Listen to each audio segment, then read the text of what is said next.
तेल सस्ता करेंगे, हम गैस सस्ती करेंगे, हम बिजली सस्ती करेंगे, हर चीज़ सस्ती करेंगे, टैक्स कम करेंगे, घर भी देंगे, लोगों को घर भी देंगे, नौकरियां भी देंगे, 200 अरब डॉलर भी बाहर से लेके आएंगे, पता नहीं क्या क्या, और एहतसाब भी करेंगे। फिर लोग आगे चलते गए, हर रोज़ नया आसरा, नया यूटर, ये इनका राज रहा। और लोग आस्ता आस्ता पहला साल एक लीवरेज होता है, नई गवर्नमेंट आती है, लोगों ने दिया, दूसरा साल फिर दिया, तीसरे साल में लोगों की अब सकत भी ख़त्म हो गई है, लोगों की हिम्मत भी जवाब दे गई है, और अब लोगों का गुस्सा बिल्कुल अयां। और आज इस मौजूदा हुकूमत ने अनफॉर्चुनेटली नबी करीम सल्लल्लाहु अलैहि वसल्लम की ज़ात पे हमारी नस्लें कुर्बान, हमारी जानें कुर्बान, हम मुसलमान ओवरऑल और पाकिस्तानी अपने मज़हब के बारे में, अपने नबी करीम सल्लल्लाहु अलैहि वसल्लम के बारे में बहुत जज्बात हैं। इससे पहले भी हुक्मरानों ने कभी निज़ाम मुस्तफ़ा के नाम पे, कभी किसी और तरह अवामी गैज़ो गज़ब को डाइवर्ट करने की कोशिश की। खान साहब का पूरा करियर जो है वो मिलाद मुस्तफ़ा के बारे में कोई इतना ज़्यादा, बहुत ज़्यादा अग्रेसिव उनका एटीट्यूड नहीं रहा, या बहुत ज़्यादा जोशीला एटीट्यूड नहीं रहा। पिछले 2 साल में भी याद नहीं आया, और अब आके उन्होंने कोई महीना डेढ़ पहले तक ये गवर्नमेंट के प्लान्स में नहीं था, अचानक इसको भी एक आर्गूमेंट के तौर पे इस्तेमाल किया है, मदीना की रियासत को भी एक आर्गूमेंट। तो ये लोगों के मजहबी जज्बात के साथ इसको अटैच करके लोगों का गुस्सा कम करने की कोशिश की है। खान साहब मदीने वाले ने तो लोगों को रिलीफ दिए थे, रियायतें दी, उनकी ज़िंदगी में आसानियाँ दी, आप उससे बिल्कुल उल्ट चल रहे हैं, और जो हर कदम पे यू टर्न लेता हो उसको मदीने वाले की रियासत का जिक्र नहीं करना चाहिए। ये मेरी राय है, इससे एतराज़ कीजिए, बाकी आपके साथ हमारा सियासी इख्तलाफ है, वो चलता रहेगा। लोग तंग हैं, अब लोगों के अंदर मज़ीद पेशेंस नहीं है। अब तो ये है कि अपोजिशन की जमातों, और अपोजिशन के पास क्या रोल है, अपोजिशन असम्बलियों के अंदर, मीडिया के अंदर और सड़कों पर पाकिस्तान के अवाम को अपील करे, वो इस हुकूमत को एहतजाज करके मजबूर करे कि वो अपनी पॉलिसीज़ वापस लें। और ये बात भी तय हो गई कि जो वक्त गुजरता जा रहा है, पाकिस्तान के हालात भी मुश्किल होते जा रहे हैं, लोगों की ज़िंदगियों में भी तलखियाँ आती जा रही हैं। अब जो हम पहले कहते थे तो लोग कहते थे भी बहुत जल्द है, अब तो तय हो गया कि पहला साल, दूसरा साल पहले से मुश्किल, तीसरा साल उससे मुश्किल, और अब मज़ीद मुश्किल। तो अब मज़ीद इसका चलना मुमकिन नहीं है इस गवर्नमेंट का। लिहाजा अपोजिशन ने अपनी पोजीशन ली है, अपोजिशन पाकिस्तान के अवाम से गुजारिश कर रही है। अपोजिशन को भी देखने की ज़रूरत है, इस हुकूमत के ख़िलाफ़ बिल्कुल हम हमेशा से पाकिस्तान के अवाम के रिलीफ़ के लिए, इस मुल्क के इस्तेहकाम के लिए, इसके दिफा के लिए, और पाकिस्तान में आइनी हुक्मरानी के लिए। वो जो कहते हैं ना सारे एक पेज, मैं हमेशा कहता हूँ अल्लाह करे पाकिस्तान के तमाम लोग, पाकिस्तान के तमाम इदारे एक पेज पे हो, हुकूमत के साथ हो, और वो पेज आईने पाकिस्तान।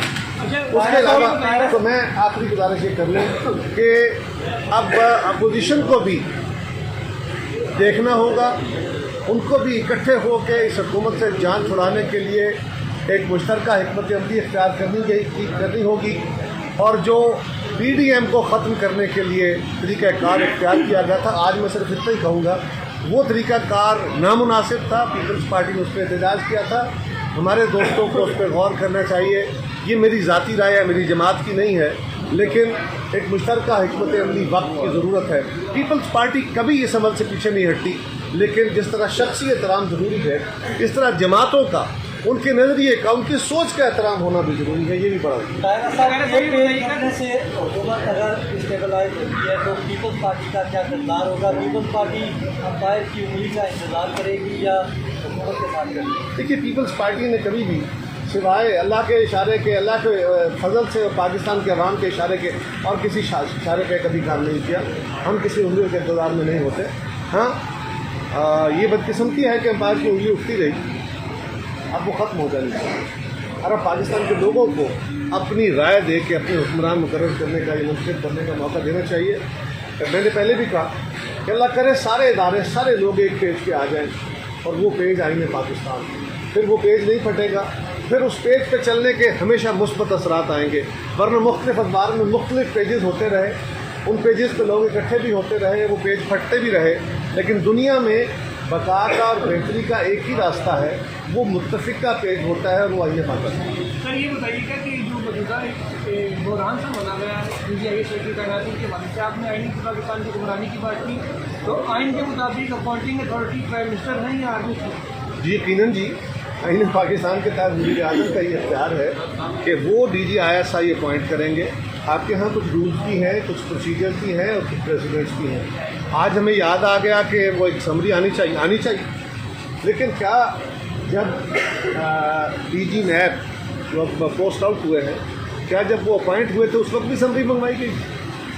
इससे पहले भी कई दफ़ा हुआ कि समरी नहीं बल्कि प्राइम मिनिस्टर और आर्मी चीफ आपस में कंसल्टेशन करके अपॉइंटमेंट कर लेते थे। इससे हट के भी बात होती रही, लेकिन जब इत्तेफाक राय हो जाता था तो नोटिफिकेशन हो जाता था। एक चीज़ ज़रूर है, अफवाज पाकिस्तान ने, क्योंकि आर्मी चीफ ने लेफ्टिनेंट जनरल या फौजी जो अहदेदार होते हैं उनकी पोस्टिंग ट्रांसफर आर्मी चीफ को करनी है, तो वो अगर किसी ऑफिसर को जो प्राइम मिनिस्टर के डिस्क्रिप्शन पे या उनकी डिस्पोजल पे या PM सेक्रेटेरिएट के डिस्पोजल पे फॉर अपॉइंटमेंट एज चेयरमैन या DGISI वो वहाँ दिए गए थे, अगर उनको कहीं पोस्ट आउट करना है तो उसकी एक नोटिफिकेशन आर्मी चीफ ने भी कर। इसी तरह अगर किसी लेफ्टिनेंट जनरल को पोस्ट इन करना है तो वो आर्मी उसको अपने रैंक से रिलीव करके फॉर पोस्टिंग वो रिलीव करेंगे। वो एक नोटिफिकेशन ज़रूर होगा, लेकिन उनकी अपॉइंटमेंट एज DGISI उसका नोटिफिकेशन प्राइम मिनिस्टर ने जारी करना है। जो बदकिस्मती से ये पहला नोटिफिकेशन नहीं है। जब आर्मी चीफ के एक्सटेंशन का इशू आया था तो आपको याद है, पहले हाथ से लिखा एक नोटिफिकेशन आ गया, फिर एक नोटिफिकेशन आया, वो अदालत ने वापस किया, फिर दूसरा आया। तो ये अच्छे भले काम को ख़राब करना इनका कमाल है। इसी तरह जो इलेक्शन कमीशन के मेंबरान का नोटिफिकेशन, आइन बड़ा वाज़ेह है कि leader of the opposition, leader of the house उस पर फैसला करेंगे। यहाँ पे वज़ीर आज़म साहब ने सीधे 2 नाम भेजे, प्रेसिडेंट साहब ने भी उस पर अनकॉन्स्टिट्यूशनल काम करते हुए उसको साइन कर दिया और वो इलेक्शन कमीशन ने इनकार कर दिया। फिर एक क्राइसिस खड़ा हो गया। हमें कहते हैं ये रोज़ नई बातें करें, तो भाई आप हर हफ्ते एक नया क्राइसिस खड़ा करते हो। कभी एडमिनिस्ट्रेटिव है, कभी आवाम के ऊपर महंगाई का है, कभी नैब की लड़ाई का है, कभी आप इलेक्शन कमीशन से लड़ते हो, और अब आपका ख्याल है कि आप अपनी मर्ज़ी का जो इलेक्शन लॉ बना के आप इलेक्शन को एक और दफ़ा चोरी कर लेंगे। तो ये हर दफ़ा साहब ये बताइए कि ये जो अभी वज़ीर आज़म साहब ने कहा कि मैं सारी ज़िंदगी जो है वो आइन और कानून की बालादस्ती की जंग लड़ता रहूँगा, तो 3 साल तक अपोजिशन वाले एहतसाब देते रहे, जवाब देते रहे एहतसाब अदालतों में। अब खान साहब से तोशाखाना का हिसाब मांगा जा रहा है, तो खान साहब को क्या ये जवाब नहीं देना चाहिए इस पर? और उसके साथ साथ अभी जो एक पेज फटा है, बज़ाहिर फटा है, उसके बाद देखने में आया कि अपोजिशन की जमातें भी बड़ी एग्रेसिव हो गई हैं।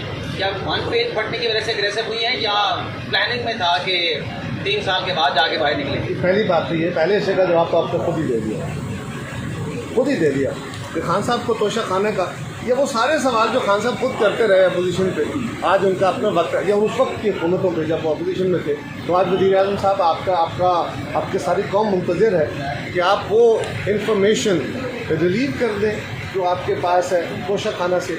ये तो कौम को बता दें, चले ना बताएं किस मुल्क ने कुछ दिया था, ये तो बता दें कि हाँ आपने, आपकी फैमिली ने कुछ गिफ्ट वहाँ से लिए हैं। ये तो बताने में कोई हर्ज नहीं है ना। मुल्क का नाम बताने में तो चले कोई अमर माने हो सकता है, वो भी नहीं होना चाहिए, लेकिन फिर भी इतना बताने में तो कोई हर्ज नहीं है। अब अपनी बारी में इतना तो रीड करें। और मदीने वाले का तो कुछ छुपा नहीं होता था, और मदीने वाले के जो सल्लल्लाहु अलैहि वसल्लम के उनके जो सहाबी थे, उनके जो बाद आने वाले मुस्लिम हुक्मरान थे, जो हमारे खुलफा थे, उनके तो एक चादर का भी हिसाब पूछा जाता था, वो चादर का हिसाब देते थे।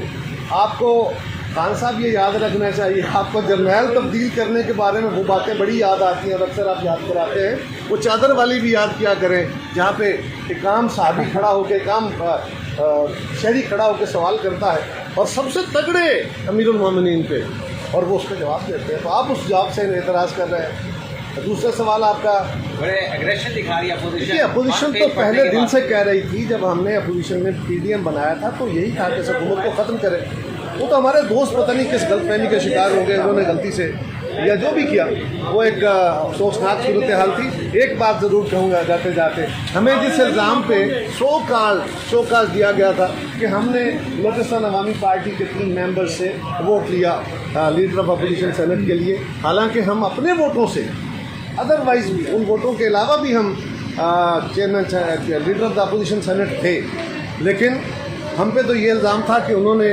हमारे साथ साइन किया। आज अपोजिशन की जमातें जो खुद को पीडीएम कहती है, पीडीएम तो ख़त्म हो गया, लेकिन वो जमातें जो आज इकट्ठी हैं, कल पीडीएम में थी, आज वो बलूचिस्तान अवामी पार्टी के मेंबरान के साथ मिलके अदम एतमाद की तहरीक साइन कर चुके हैं। कल हुकूमत आई तो उसका हिस्सा होंगे।